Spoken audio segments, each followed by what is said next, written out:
Hi, good afternoon. My name is Mary Burgoon, and I'm a proud Women's Affinity Alliance member, as well as the Tempo Board Chair. I'm welcome to this event. I'd like to also acknowledge our Women's Affinity Alliance co-chairs for this event. Jenna Kushel, Irina, and Sasha Parsons-Waters. And on behalf of the full committee, thank you for joining us.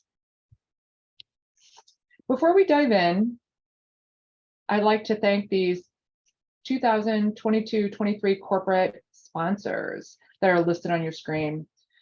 The Women's Affinity Alliance could not offer the events and resources that we do without the generous support of all of these partners, so thank you. If your organization is not currently involved in Tempo's Women's Affinity Alliance and would like to learn or learn more about it, feel free to reach out to the Tempo office. They'd be happy to answer any questions and get you plugged in. For those attending your first Women's Affinity Alliance program, welcome. A little background to those who might not be familiar with the Women's Affinity Alliance, or WAY. It was founded in 2011 as a unique and key differentiator for the Tempo organization. WAY has its own membership made up of corporate partners and individual members, including both Tempo and the Emerging Women Leaders Organization, and also non-members. WAY was founded with a mission to connect ERG leaders and provide them with networking opportunities and access to best practices, sharing and enabling them to grow their talent within their ERG programs. WAY hosts quarterly events, which is why we are all here today. These events are put on by our WAY committee and corporate partners. We do every other in-person event and a virtual event, and obviously this is our virtual event. So please join us in May for our next event, which will be in person. More details will be shared in the coming month. Again, if you'd like to learn more about the WAY initiative, and please visit the Tempo website or reach out to the email listed on your screen. And finally, a few housekeeping items, for today's session. All of our attendees are muted with their cameras disabled, but we do not want that to stop you from interacting with our speakers and contributing to this conversation. So please utilize the chat box and Q&A function to submit questions to our speakers and share your thoughts. We will reserve time at the end to answer the questions that are submitted. We will also have a post-event survey and a post-event opportunity to connect with fellow attendees and continue the conversation through our coffee connections, which I will share more with you about at the end of the program. And now the reason we're all here. In 2019, ESG was cited as the newest buzzword of the year. The term environmental social governance became more mainstream in 2020, 21, and 22. ESG refers to a company's commitment to do more than make a profit. Simply put, to make and have an impact, driven by employees, customers, and investors. ESGs are forcing companies to step up. And in many cases, as we will hear today in today's session, ERGs are leading the way. Hopefully, you've had a chance to pre-read some of the ESG or impact reports from the companies we will hear from today. One of these companies making ESG and ERGs a priority is Quad. We are honored to have Mara Packham, Vice President of Corporate Communications, lead today's discussion. Quad has been at the forefront of important conversations involving the environment, social responsibility, and how what we do and say impacts a company's bottom line. With that, I am going to turn it over to Mara right now. Thank you so much, Mary, for that warm welcome. And thank you, Tempo. Thank you, Women's Affinity Alliance. I, too, am a proud member of Tempo. Just appreciate all the incredible programming that you do. And today is included in that incredible great programming because we know that you have a choice, and we thank you for taking an hour out of your day to spend that with us. And I will tell you, you will not regret spending an hour. And Jen just told us that this is the highest registered workshop that the team has had. And so we are honored. I know I speak for all the amazing panelists here, honored to be with you today. As Mary said, our topic is how ERGs fit into an organization's ESG goals. So, S in the ESG can stand for many things: fair pay, social justice, education. But one of the most important elements it stands for is diversity, equity, and inclusion. There are increasing pressures today coming from clients, from investors, from communities, society in general, for organizations to continue to demonstrate real progress in both setting and delivering upon their environmental, social, and governance goals. Our esteemed panel today will discuss how they are seeing connections in synergy in employee resource groups and how they support ESG goals and objectives. Terminology is critically important. And so before I introduce the panel, just a moment on terminology. After I introduce the panel, they will share and define how their organization defines ESG and how their organization, defines ERG, or better said, where they are in their journey as it relates to the evolution of resource groups, because we do believe it is an evolution. And no matter if you are just starting out in the audience with an affinity group or a special interest group, or you evolved that special interest group to an ERG by including mentoring and networking, or evolved even further to a business resource group where it's absolutely connected to a business impact like retention or reviewing policy, you have a seat at this table. Everyone is welcome, and you're going to find that our panelists today will provide a different lens from their lived experience in the company that they represent, because each company is different and is on a different journey. So whether you're using ESG or sustainability, whether you're using Affinity or ERG, BRG, we say it's all good at this table. And so, regardless of the stage and the journey that these companies are on, I think we can all agree that employee led resource groups are a powerful resource for increasing company awareness, employee engagement, career and foster individual and professional development, facilitating two-way discussion, and building true allyship for employees based on shared identity and experiences. So, with that out of the way, it is my sincere pleasure to introduce you to our panelists today.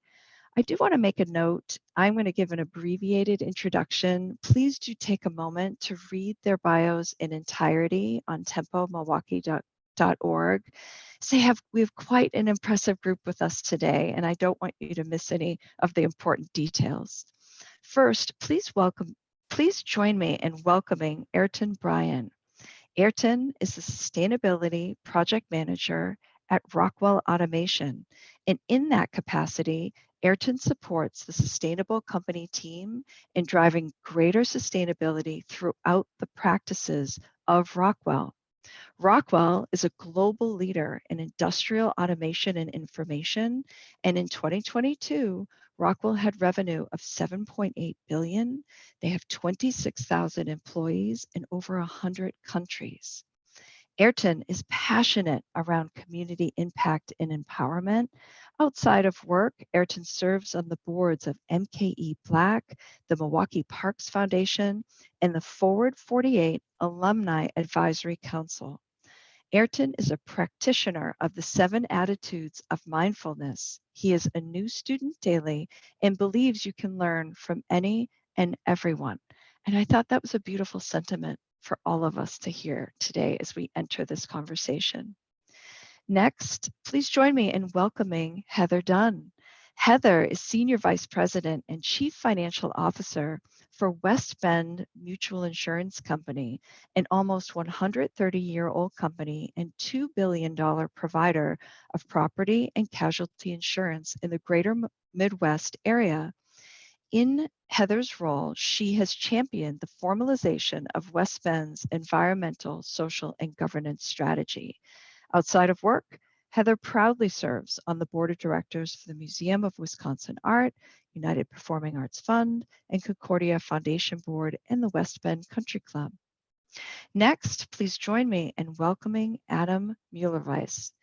Adam is Chief Sustainability Officer at Clarios, the world's largest manufacturer and recycler of low voltage automotive batteries. Adam is responsible for the development and implementation of Clarios' sustainability blueprint and its 5 pillars.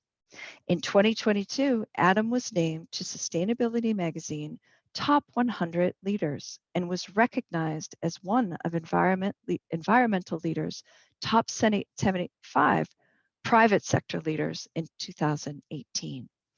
Prior to joining Clarios, Adam was a commercial director for climate change at Dow Chemical and was also a staff assistant for the US Senate and the Michigan House of Representatives. Please join me in a warm welcome to Adam, Heather, and Ayrton. Thank you for joining me today. We're going to get right down to business. And I have a question, same question to each of you. And it is that level setting question. And Ayrton, we're going to start with you. So Ayrton, if you could define what ESG means at Rockwell, and if you have an Affinity, ERG, or BRG program. Mara, thank you so much. And to lead in, I just want to say how humbling it is to be invited to Tempo and the Women's Affinity Alliance space as somebody actively learning to continue to increase in allyship to the women's community. It's not something I take lightly, being invited to such an important and informational space. So truly, thank you for having me. In regards to your question, ESG, so environment, social governance for Rockwell has some different aspects. When we look at environment, we look at our energy and emissions management. With social, we look at that diversity, equity, and inclusion piece. And in governance, we look at our ethics and compliance, but so much more within each of those. And it's an exciting space to be growing in, a team that's been developing over the past several years, while there are people that have been working in the area of ESG for a number of years, if not decades, seeing it raised to the prominence where investors, consumers are so passionate and so energetic around the topic is something of immense excitement. And having the opportunity to share as Rockwell our performance in regards to the women we have as individual contributors and in management, and holding ourselves accountable to increasing that number because we know it's not where it needs to be is something really exciting, and that we get to show in our sustainability report each and every year. And so in regards to employee resource groups, this is something that Rockwell has been a part of for years. And so we have over 14, and just the ability and looking across intersections of gender, of age, of faith, of race is just so impactful to be able to not only find a safe haven when you have some of those topics that may be more comfortable in a group, an affinity group. It's also wonderful to be able to cross and understand the intersections as the party of focus, while also within allyship as well, and being able to collaborate and have the stage of maturity where we can sometimes outreach to other employee resource groups and business resource groups, which I just learned that term like 2 weeks ago. BRGs is truly wonderful as well. And they play such an important role in our ESG journey, which I'm excited to talk about a little bit more later. Wonderful, Ayrton. Thank you so much for that color. Really appreciate that. Heather, we're going to move on to you. Same question. Hello, everybody. Thanks for having me today.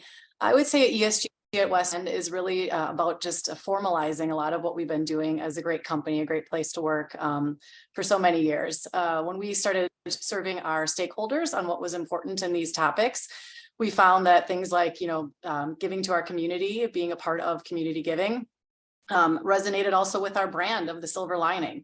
So for us, we're kind of right now working at ESG and just packaging up the communications on what we do, why we do it, and trying to stay authentic, transparent, and simplified in how we talk about it, and just making sure it continues to resonate with all of our core values and not making it an extra thing we have to do because we're required. It's more of a something we've been doing all this time and are getting excited to showcase. And I would, the second part of the question was around what types of groups we have. This panel actually helped me to feel a little better that I'm like, I don't think we have official BRGs. I don't think we're there yet. And it came out like, it's okay. You know, everybody's in a different spot. And I would say primarily we have more of affinity groups, kind of the groups where we're just trying to include people and make them feel welcome as a cultural aspect of our employee base. So things like we have a gardening club, we have an art committee, we have a bike to work group. Those types of things are what we consider affinity programs. But as I was speaking with HR this week, I realized we actually have evolved a little bit because we have something called regional engagement groups that's going on, where because our employees are no longer really physically located in the West Bend or Greater Milwaukee or Madison area, we're now finding ways for people in different regions to get together, to have collaborations, to try and foster relationships across the company. So we are evolving. Love it, Heather. Thank you so much for sharing that. Adam? Well, first and foremost, I want to thank Tempo and the Women's Affinity Alliance for this great event and to be part of this panel. I'm truly honored. At Clarios, we have a unique history. We are well over 100 years old. We were once part of Johnson Controls, their battery business, and we separated from them just a few years ago. So we had an opportunity not to start with a blank slate, but a blank page, and really define what's important for us as a standalone energy storage company, but what is important for us in terms of sustainability and ESG. So the thing that I would highlight first and foremost is taking time out of the equation. So if you think about limited resources, be it human capital, environmental capital, and financial capital, you take time out of the equation, you need a different mindset. You need to have all of the available resources, the talent, the capabilities, the innovation that comes with it. And you need to look at these opportunities as not just challenges, but just really great time to be in business, particularly for a company like ours that is at the forefront of helping drive electromobility and the decarbonization of transport. So for those who may not know what a low voltage automotive battery is, if I may, it's the battery that without your car would not start, operates at peak efficiency and performance, and it wouldn't keep you safe. And it doesn't matter if it's an internal combustion engine vehicle or one of the latest electric vehicles, you need the type of battery that we make. So it may not drive an electric vehicle, but it certainly makes sure those vehicles are able to move. So when it comes to affinity networks, we're on a journey as well. And we came from a very well-established set of networks within Johnson Controls to one that's really charting our own path. We have groups that are focused on women in engineering and STEM, and regional groups that are engaged as a global company. And you know, I look forward to talking a little bit more about how we engage those groups and how critical they are to our business and to our strategy. Not just our ESG strategy, but our business strategy, which includes ESG. But again, I just want to thank everyone who's attending and really appreciate the opportunity to be here today. Wonderful, Adam. So a couple key takeaways I have just from that first question. Adam, I liked how you talked about it's critical to business strategy. Heather, you raised up, make it part of your strategy. Don't make it something separate, right? Keep it as part of the fabric of the organization. And Ayrton, I loved how you centered on intersectionality, and can only imagine 14 ERGs is really, something. So thank you both, all three of you. Thank you so much. We'll go on to our second question. And Ayrton, I'm going to begin with you again. And this question is centered on metrics. So what DEI metrics or targets are disclosed within your ESG or sustainability report? And are your ERGs part of that discussion? Yeah, certainly. So as I mentioned, we disclose globally our proportion of male and female employees. And so we see that for individual contributors and managers, which I think that split is people managers is so important to see, so you can understand where gaps are and how you work towards closing that. And in the US, we report on metrics regarding race and break that down further in terms of individual contributors, people managers, manufacturing labor, so we can start to see that within some of those groups where it's not an aggregate number that may be able to say there's a certain performance. It's understanding, are we representative across levels of the organization? And so the employee resource groups play a critical role in providing that feedback. Each employee resource group has an executive sponsor, which is a senior vice president within Rockwell. And so they have that voice, that connection point to be able to connect, tie, and offer feedback. It's often a dialogue and there has to be both back and forth, but really understanding that without sharing this and showing this, it could be very easy as a company that its background and history is in manufacturing and engineering, fields that may traditionally not be as inclusive. It's so immense to be able to publicly disclose that so you can hold yourself accountable, so that when I'm reading a report each year, if I see that number going down or up, it's what am I not doing to contribute? And understanding that, as Adam and Heather really highlighted, it's employee resource groups aren't something extra. They're part of the business. They're what you should be doing. It is the work, so to speak. So yeah, it's exciting to see that level of reporting put on paper so that we can understand we have to stay accountable to it.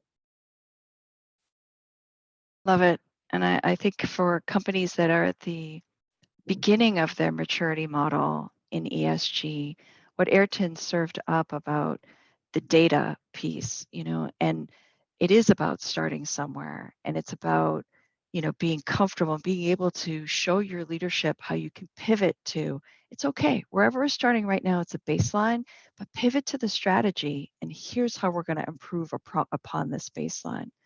So thank you, Ayrton, for sharing that and sharing a little bit about how you're structured with the executive sponsors and what have you.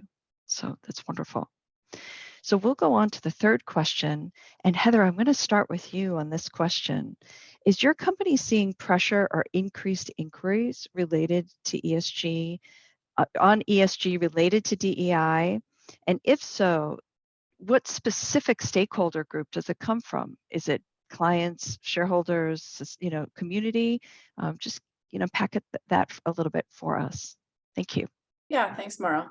I think the word pressure was a little too strong for me. So I like the word curiosity. I feel like that's what we're getting is some inquiries around, so where are you at a few of these topics? And it came to me personally this past year, actually from one of our agents who's a sponsor of this, M3, where they have a customer that was asking, what is our statement on our diversity statement? Do we have a diversity statement? Because I think they were selling to a company that was wired to know if an organization they were a vendor of had a diversity statement. So it's starting to come that, we're getting inquiries about items. I would say from us too, because we're a regulated entity, some of the inquiries are coming from regulators who are asking a lot of questions for a lot of data. We can't quite tell what they're looking at as an end result of the data they're asking for. Some of it is data that just doesn't seem like it's going to help anything. So we're not exactly like forthcoming with all of it at this point, because some of it just isn't even available to give that it's meaningful. But I would say we're starting inquiries from both the customer side, of course, from society side, and then from other stakeholders that are in our ecosystem. Thank you, Heather. And what I'll add is probably the rating agencies as well in ESG. Yep. And maybe we can unpack that in one of the future questions. Adam, same question, and we'll go to you next as it relates to pressure from stakeholder groups. Yeah, and I don't know if I would use the word pressure. I don't know if I would use, I like the word curiosity, but I think we have in our customer base some of the world's most recognized brands in the automakers that we serve, be it companies that have been around for generations or those who are new market entrants. And each of them has a very important brand promise that they want to make to their customers, and we're part of that key supply chain. So we certainly see that flow through, I guess is the word I would use, of requests on the customer side of, these more consumer facing brands, and we're a supplier to them. There isn't a day that goes by. In fact, there was multiple requests for information today, be it a customer, be it a rating agency, be it some other group that's trying to help do some things. Even amongst peers, we request and ask each other for input and feedback. So I think it's certainly something that the dialogue has certainly increased, and I only think it's just going to become part of just the normal dialogue of business.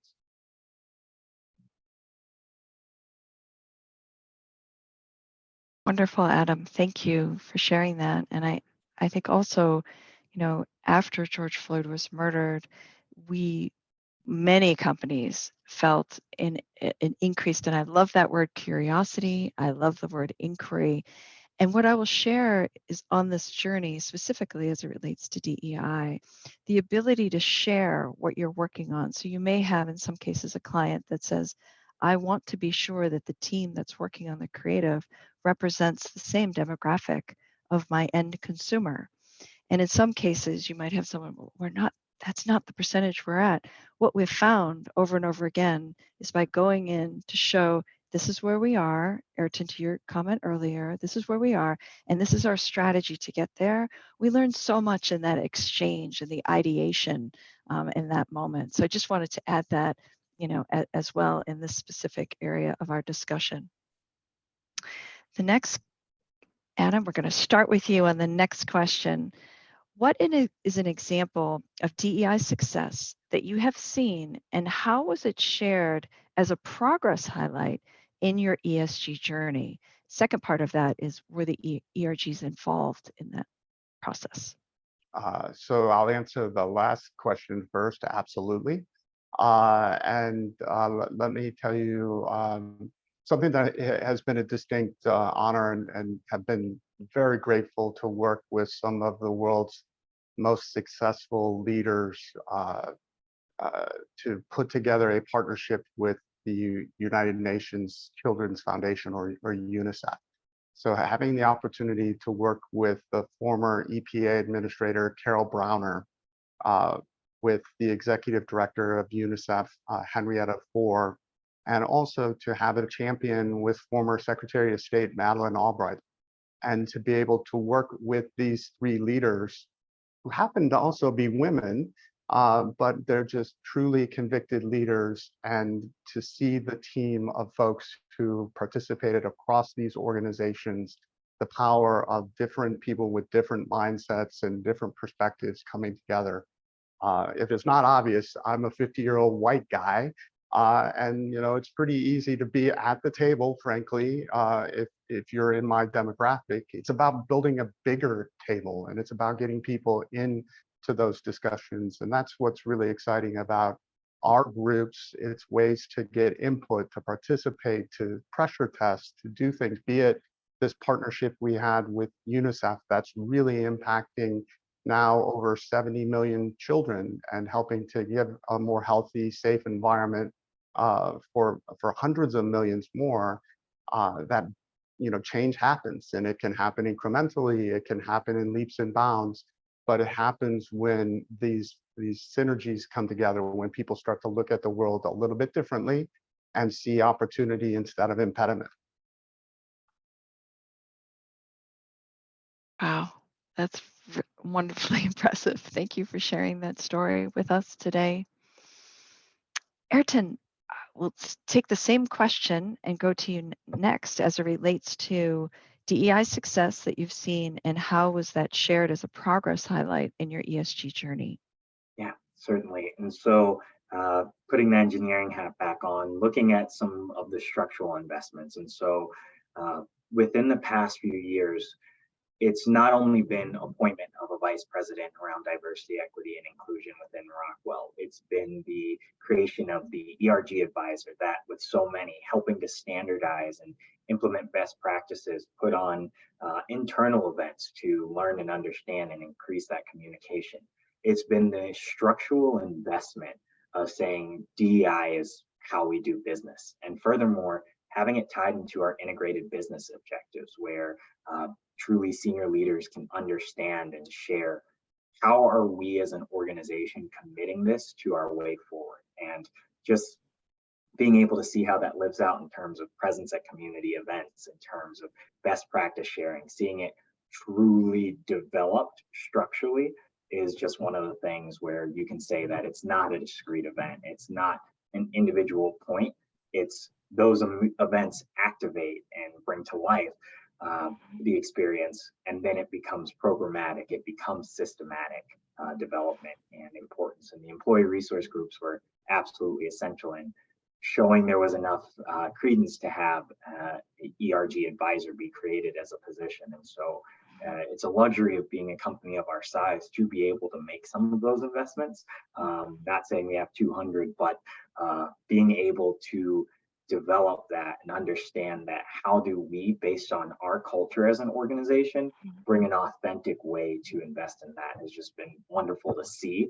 And as somebody that's been at Rockwell less than 3 years and certainly less than compared with some of my colleagues, it's just wonderful to be able to see that kind of build out and thought to how it truly becomes part of our DNA.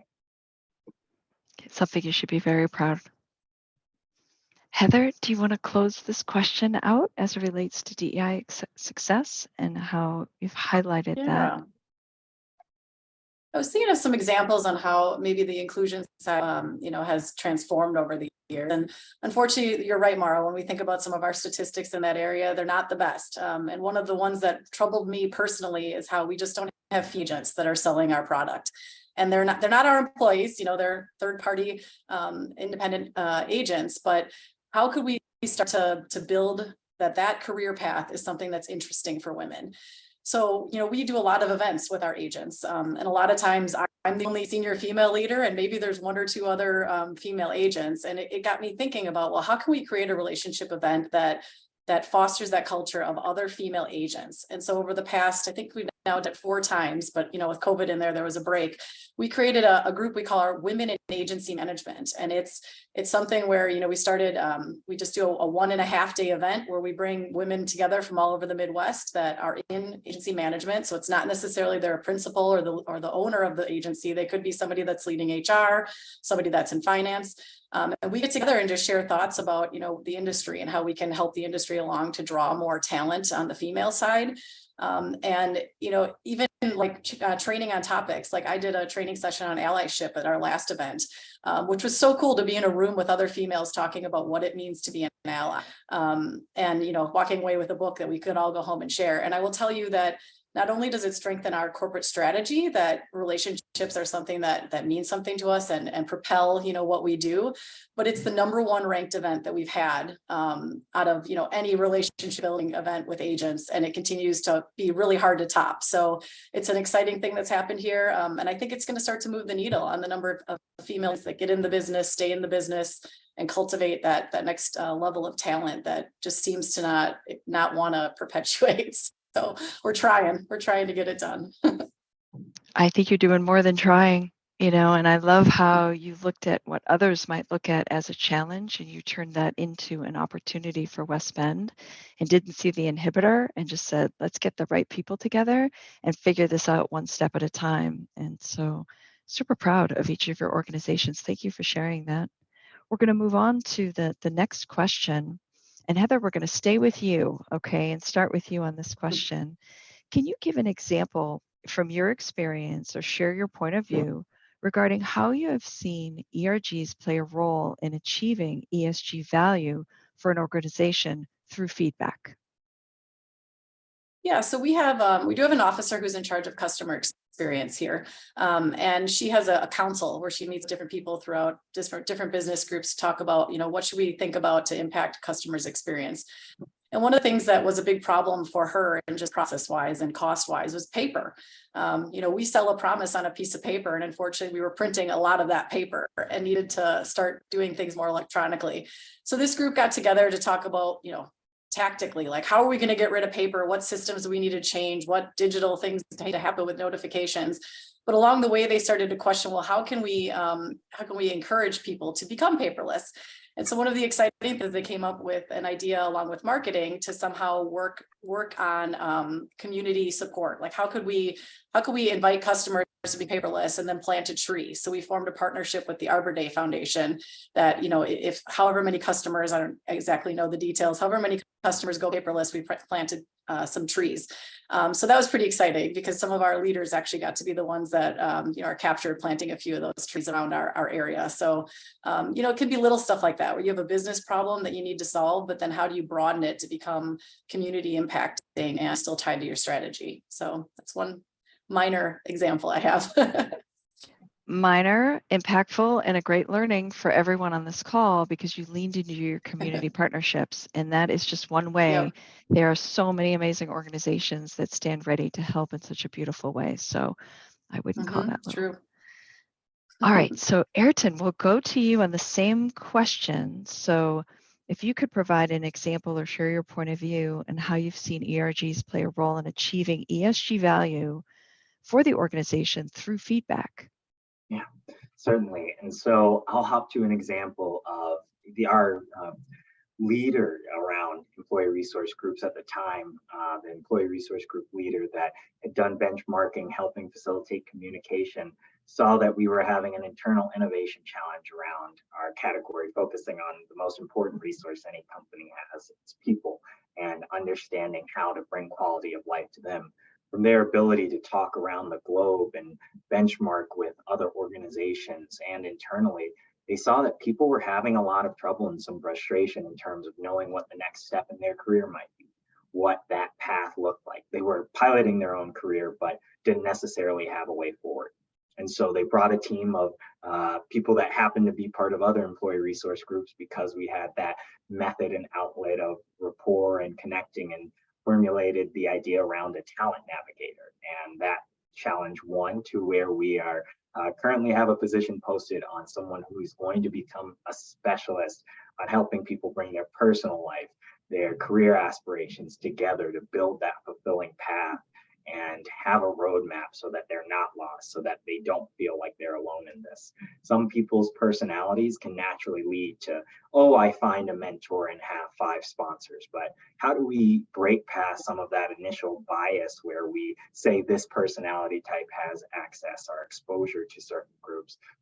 That would have been impossible without the experience of our employee resource groups, providing background, the connectivity, and that connection point to be able to create truly a brand new position around talent navigation. Because while you can pilot your own career, sometimes you need a navigator. Love it, talent. And I love it. I love that connection there. And I will add, you know, we have found, you know, so Quad, we have 6 BRGs, 7, one very soon, and connecting that team to our wellness team, right? To hear that direct feedback on a lived experience that might be different than your own changes what we work on, changes the program, the language, the form. So it's just an invaluable connection there that I'll add. Adam, can we go to you? We'll finish it up on this question. Sure. So real-time example is materiality assessment. And for those who are not familiar with that, in the ESG sustainability world, there's something called materiality, which is a little bit different than financial materiality. It's what's important to you as a company and what's important to your stakeholders. So it's a process of engaging stakeholders, looking at your business from a different lens. And part of that process is reaching out to stakeholders that are representative of, you know, the customers you have, the communities you have, you know, some of the investment community and analysts, but also employees. And you know, we went through a process of creating a survey to validate some of our material topics, what's important to us, what we focus on, and then put our resources behind. And you know, we were talking about this, and why don't we send it to some of our groups? And you know, I was intrigued by the response, which was we can do that. And like, yeah, of course we can. And so the beauty of this space is you don't have discrete defined rules. You must do, thou shalt do this.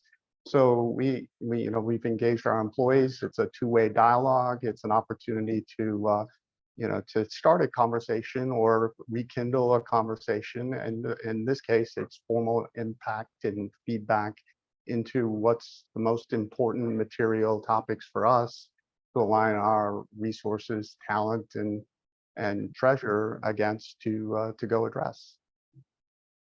Wonderful. And another great takeaway for the audience, as you're working through materiality, which I agree is such an important part of ESG strategy, start with your ERG leaders, start with those committees, and get that important feedback. So Yeah, thank you, Adam. I would even say it's a dereliction of duty if you don't, because Yeah, they're such I an agree with important you. stakeholder group and Mhm. one that if there is a thou shalt or you must, it should be to engage your employees, and if you have employee groups, to absolutely engage them, and particularly in the materiality process. Thank you for that, Adam. And that's actually the topic of our next question is materiality. So Ayrton, we're going to talk to you first. And as we think about the ESG space and materiality assessments, and Adam, you did a beautiful job setting that up and the importance. We acknowledge that materiality assessments help to determine the areas of focus and what's most of value to the organization.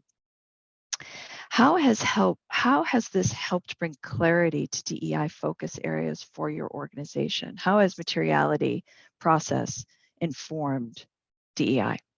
Yeah, certainly. I'm still recovering from that top tier alliteration Adam gave of dereliction of duty. So that's a mental note for the future for sure. But I want to start with materiality as a concept in general. It can sound so impactful, but I want to highlight again connection with Adam and that he reached out about getting feedback around some materiality, and it starts with a simple 4 quadrant, and so it's understanding like, is everything equally important, and saying that sometimes you have to decide that something can be important and something to monitor and something to measure. That doesn't mean it's necessarily prioritizing it at this time. And so that's the other aspect, that it can evolve, it can change as your organization grows. We've seen that as a group, we're all at points in a life cycle, and that there are always going to be things to prioritize to improve, particularly as it relates to our DE&I strategy. Having that work through, I highlighted that there were some dedicated positions that had been built out and to really elevate DEI internal to Rockwell as an organization. And working through that same exercise, be that purely internally or even hiring external specialists to be able to help support and provide a different lens, because there may be blind spots sometimes as we get immersed in our own culture.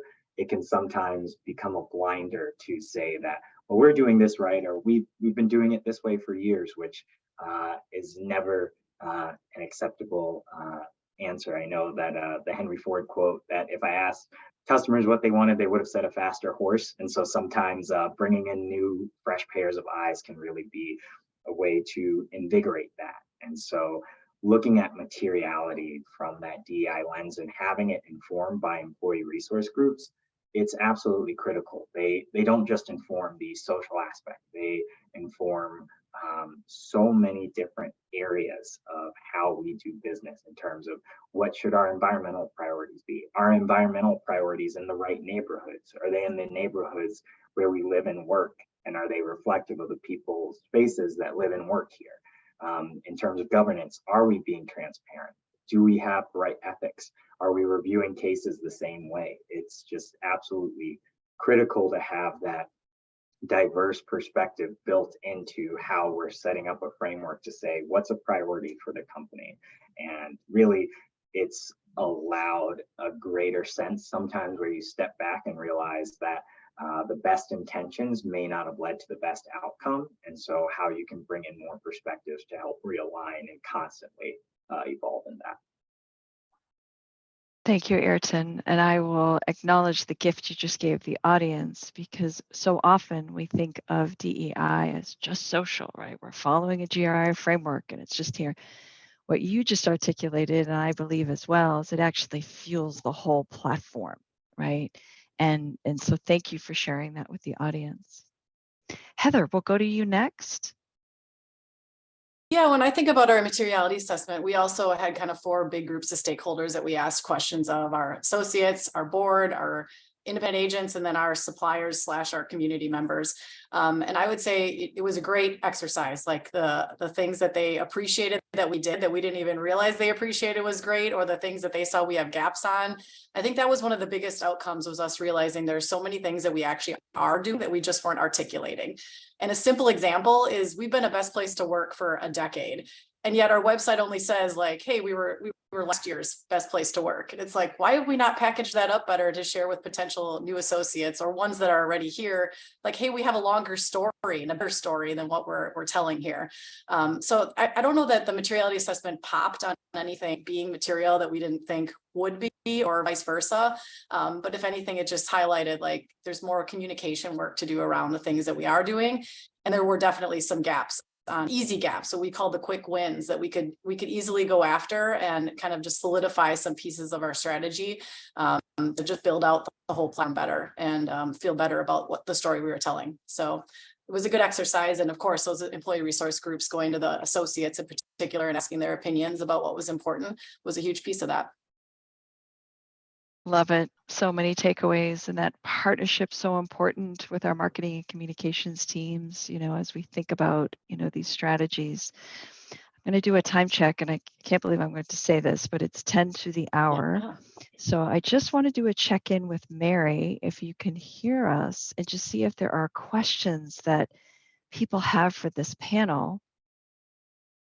Hi, Maura. This is a great panel. At this time, nobody has submitted a question in the chat. So I want to remind everyone, feel free to do so. Now is the time where you can either post the question or you can raise your hand and I'll call on you, and you're welcome to, we can unmute you and we'll entertain questions. Thank you so much, Mary. Mm-hmm. So what we'll do is we'll move to just closing comments. We still want questions, but why don't we, as questions are coming in, we'll move to closing comments, because I want to give each panelist time to comment. So Adam, we'll start with you. Sure. I think it's important above all to realize we're on a journey. We're planting trees, some literally, some figuratively, that we're not going to see, to their full life. I mean, they're going to be generations. We're planting trees for generations to come. And it requires us to make choices and deliberate and intentional actions now for those generations to come. And sometimes I think we get caught up in the challenge of day-to-day, quarter-to-quarter, business, which is still going to be part of our everyday job. But part of our everyday job too is this generational impact and the choices we make. And we have limited time, we have limited talent, we have limited treasure to really focus on these priorities. How do you get the most inclusive, diverse, not only input into that process, but engagement in the implementation of that? And you course correct over time, and you continue to drive towards this objective, but we're not going to get there in our lifetimes. And I think that's one of the challenges. Hopefully we'll make substantial progress along the way, but challenges like climate change and others. And I just would like to close with, there's a lot of delineation between social and environmental, or people and planet. I heard someone say the planet's going to be fine. It's with or without people, the planet's going to be great. It's really for people. And it's this intersection of resources and human capital, social capital, environmental capital, financial capital. And there's a lot of people who spend a lot of time thinking about these things, but it's managing more than just a balance sheet. And I think that's the real opportunity we all have as business people. And I couldn't think of a better time to be in business. And I thank everyone for participating today. Thank you so much, Adam. That was beautiful. Heather, we'll go to you next for closing remarks. Thanks, Maura. So I'm actually reading a chat question. I'm going to hit that while we're at it. The question is, what suggestions do we have for creating an ERG if you have a small company with under 50 employees? And I would say that my closing comments around ESG are everybody can get involved in ESG in different areas. Like right now, we don't have a sustainability head. It's me and it's 3 other people who are interested in the topic of ESG, and we're just trying little things here or there. And I would say companies big, companies small, you can get involved in a specific topic if you're interested. Just ask. Creating formal ERGs, I think you're learning that even a bigger company like West Bend that has 1,500 employees, we're not exactly formalized in all of it either. We're still learning along the way. So start small, start with the inclusion side, just including people and building relationships. And I think the rest will come together. Thanks for having me today. Beautiful. Thank you, Heather. Ayrton? Yeah. Take care of yourself. Just want to highlight that, particularly with employee resource groups. Often we join ones that mirror our own identity. And so sometimes doing work in that can be doubly impactful, in that you're putting in extra work as a community that's traditionally underserved. And to use like Tempo and Women as an example, it is not women's job to solve all of women's issues. Like, it is just blatantly not. It is imperative to utilize allyship, to tell people that don't necessarily identify, hey, here's where you can help, and here's where I need you to carry the torch for a while because I need to kick my feet up because I've been at it for a while. So just the importance of rest, self-care, pulling in other people, being expanding inclusion back to hold others accountable to be able to support and help out. And that's going to continue to be across metrics where all allies and impacted groups and senses, and it can be across different measures. So understanding that you can exist and as both, and it's about a dichotomy to really understand, and it's different for everyone, and you'll need those rest periods. We all do. So taking care of yourself. Great message. So important, right? So I love the summary of start somewhere, take action, right? And I loved your comment on, Heather, on just the under 50 employees, right? Gather people, start having conversation, and just watch how this rolls. And I think we have support from somebody like the Affinity Alliance, who I'm sure has some beautiful templates and tools to help that person who had that question. And then that final message of take action is a beautiful message for all of us, because no matter who you are in the audience, your role within the organization you serve, you can take action. And Adam, I love how you said those small steps have very large impact. So I think that's a beautiful takeaway. Just want to check in, Mary, and see if there are other questions that have come in. I'm just checking now. I don't see any additional questions. If we have time for one, I have one for the panel based on the conversation that we've had. Do you need more time to close, or can we just do one more? We can take one quick question. So I would say target a person as opposed to going to everybody. We don't have that time. Okay, thank you. And I can't resist it. Ayrton, I'm gonna ask you a question, because you talked about structure, just a high level view of governance, because there may be people in our audience that are at a public company and thinking, how does this, so just maybe a moment on governance structure. Yeah, certainly. So one of the nice and difficult parts around governance is that it has to be visible by other parties. It's not just you looking at it, it's what bodies can assure and support this. And so when you're reporting on something, understanding, well, what's our framework? If it exists in 300 different emails, that's not really going to be the most sustainable method of putting a different hat on sustainability on. So understanding who your key players are, who supporting information is, and having documented frameworks that you not only write out but live by is really where we see governance expanding and growing. So it's once you decide to do something, again, take those little steps, practice and experiment, but then write it down and make sure you're doing it and have somebody check it. Thank you. Perfect. And I'll pull out that word sustainable, right? That it's a sustainable and comprehensive strategy. So thank you, Ayrton, for that question. And Mary, thank you for giving us just a few more minutes. Sure. And on behalf of all of us in this panel, thank you for spending an hour with us. And I'll hand it back to Mary. Thank you, Mara. Thank you all for your participation in tonight's event. A special thank you to our speakers, Ayrton, Heather, and Adam, and to Mara. Thank you, Mara, excuse me, for moderating and all of your behind the scenes leadership and this. It really made it a special event. Thank you so much.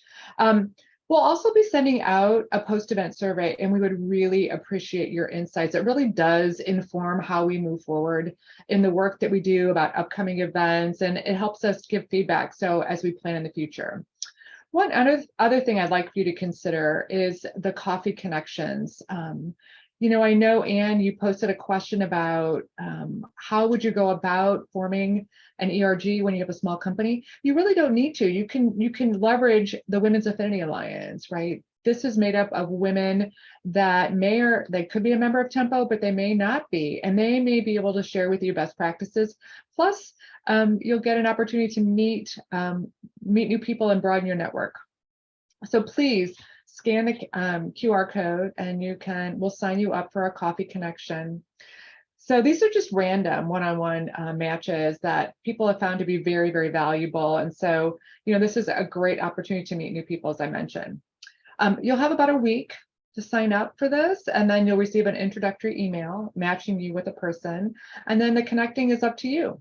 So once again, I'd like to thank the Women's Affinity Alliance, our co-chairs who couldn't be on camera with me today, Jenna, Sasha, and Irina. Thank you very much. Thank you to our panelists. Thank you to Mara as well. I'm looking forward to future participation in WAY with you and meeting you in person. And once again, thank you and have a great evening and be safe in this weather. Thanks a lot.